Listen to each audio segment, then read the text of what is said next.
Olá, a única coisa que eu vou pedir para vocês, se vocês puderem compartilhar, divulgar o vídeo, já vai ajudar outras pessoas que têm a mesma ideia sua de evolução, tá certo?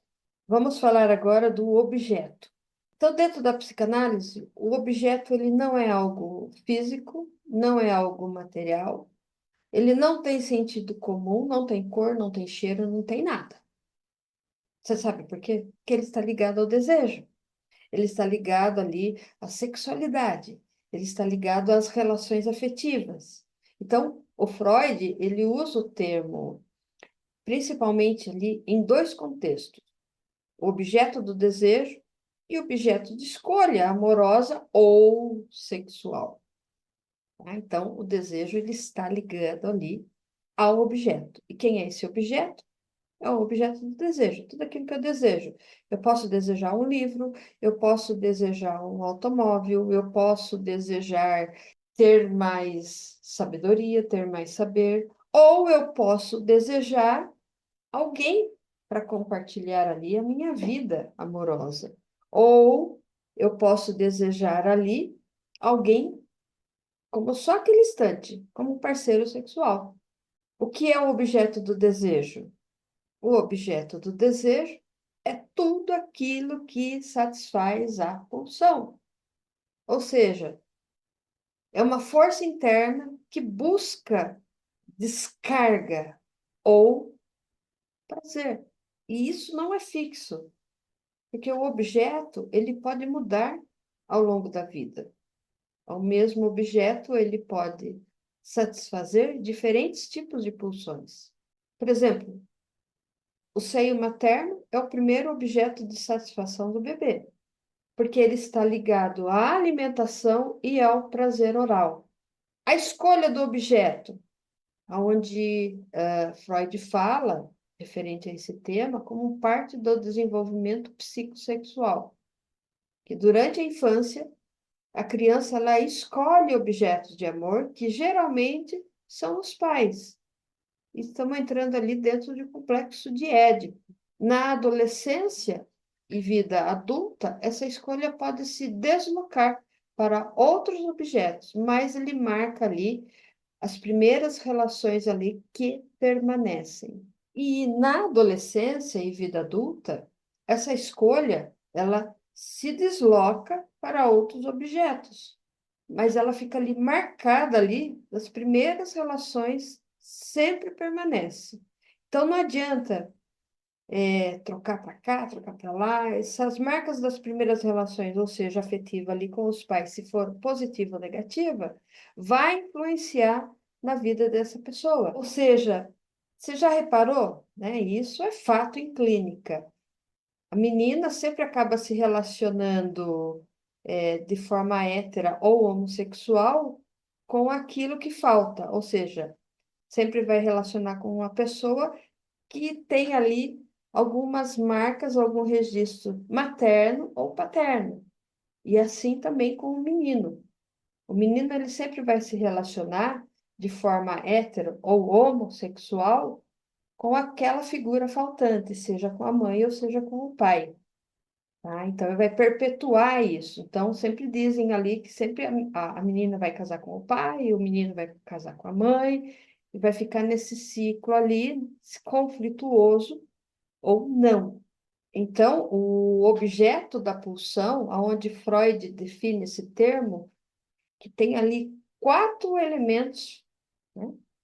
Ou seja, a fonte, a pressão, e a finalidade e objeto. Então, a pulsão é isso. Ele tem uma fonte, ele tem uma pressão, uma finalidade, tem um objeto. Por exemplo, eu vou explicar para vocês um termo assim bem, né, na área de esporte. Arco e flecha. Eu prego um alvo ali. Aquele alvo é o objeto, né? O meio ali, o centro é o objeto. Eu tenho uma fonte, que é o arco e a flecha. Eu vou fazer uma pressão, uma força para chegar. E qual é a finalidade?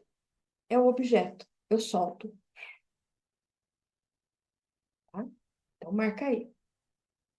Pulsão, ela tem quatro elementos. que são a fonte, a pressão, finalidade e objeto. Então, eu vou sempre fazer ali uma pressão para que esse alvo, né, esse objeto seja atingido ali. Então, o objeto é aquilo que permite a pulsão atingir a sua finalidade, que vai causar ali um prazer, um alívio, né? Ou um gozo, o que Lacan fala, né? Porém, o objeto não é essencial, porque a pulsão ela pode trocar de objeto, que mostra ali a sua flexibilidade. Depois que atingiu o alvo, atingiu o objeto, tive o objeto, não quero mais, eu quero outra coisa. Por quê? Tem ali o termo do objeto perdido. O objeto perdido, ele está especialmente ali no luto e na melancolia. Ou seja, quando o sujeito, ele perde um objeto amado, ele pode internalizá-lo, o que geralmente vai gerar ali um sofrimento psíquico profundo. E no ponto de vista de Freud, que é o alicerce do qual o Lacan construiu a teoria, embora Freud não tenha formulado o conceito do objeto o objeto, ele já delineava ali uma relação profunda entre o objeto e o desejo, especialmente através ali das pulsões e também da sexualidade. O desejo humano, né, e o objeto ali em Freud, ou seja, o desejo ele é uma expressão da pulsão. Não existe pulsão sem um desejo. Então, como que eu ativo a minha pulsão? Através de um desejo. Se eu não tenho um desejo, vamos dizer assim, que eu sou uma pessoa morta, porque eu não exerço a minha pulsão. Está parado, está quieto. Então, o desejo, ele é a manifestação psíquica da pulsão.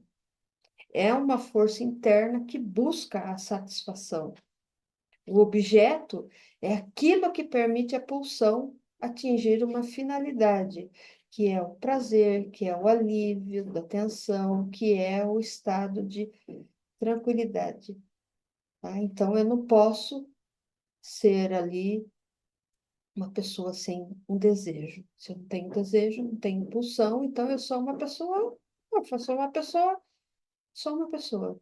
Estou só exercendo o, a função de sobreviver e não de viver. Mas temos que saber que o objeto ele não é fixo.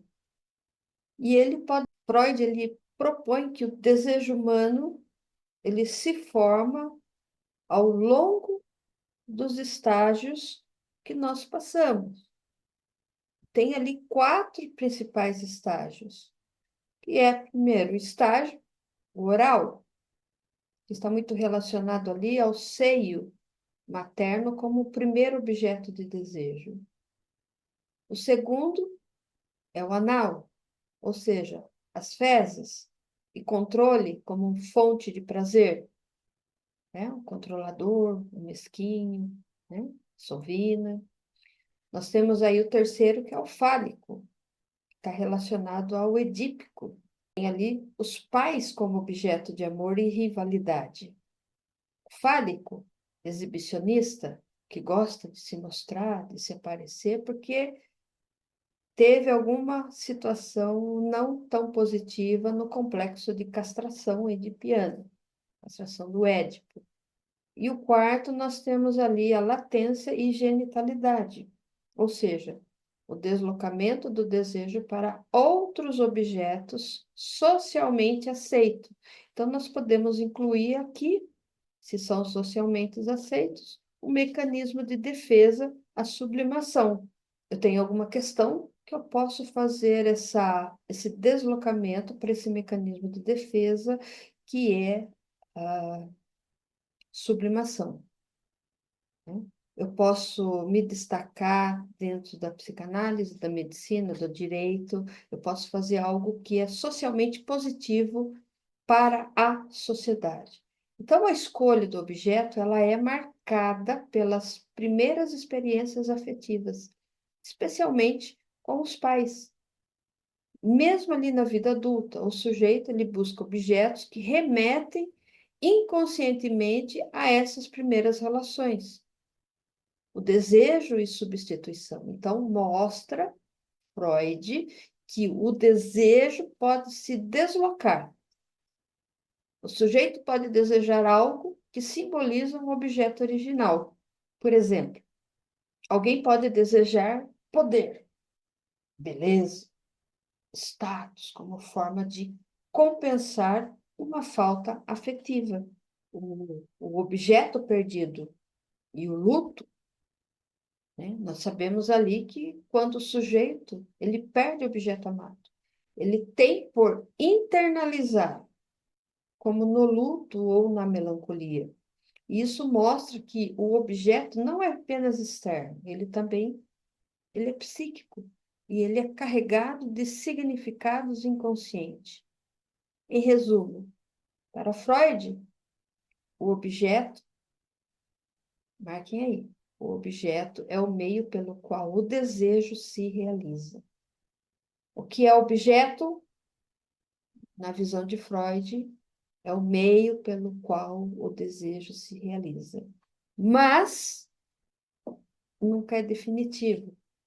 Por quê? Porque o desejo ele é dinâmico, ele é substituível, ele é moldado pelas experiências infantis. Então, o objeto ele é tanto real quanto simbólico, e a sua perda pode gerar sofrimentos psíquicos e profundos. Agora, para Lacan, o que é o objeto?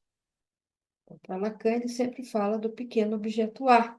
Lacan usava muita matemática dentro da psicanálise, tanto é que tem os matemas. O objeto A, pequeno objeto A, ele é a causa do desejo, não o objeto que satisfaz o desejo. Ele representa aquilo que falta ao sujeito e que foi perdido ali na entrada na linguagem e que o sujeito tenta recuperar ao desejar. Não é um objeto concreto, mas uma função estrutural onde marca a ausência, marca o vazio que move o desejo. A origem do objeto A, Lacan, ele propõe que, ao entrar na linguagem, ou seja, no registro simbólico, o sujeito ele perde algo, ou seja, uma parte de si, uma plenitude imaginária. E essa perda é o que dá origem ao desejo. E o objeto, pequeno objeto A, é o vestígio dessa perda. Por exemplo, o bebê, ao ser separado do corpo da mãe, ele perde uma unidade imaginária. O pequeno objeto A é o que resta dessa separação. E o grande A é a mãe. Nós, como separados de nossa mãe, a nossa fonte de nutrição, de aconchego, nós nos tornamos esse pequeno objeto A. E quais são essas características aí do pequeno objeto A? É aquilo que é inatingível.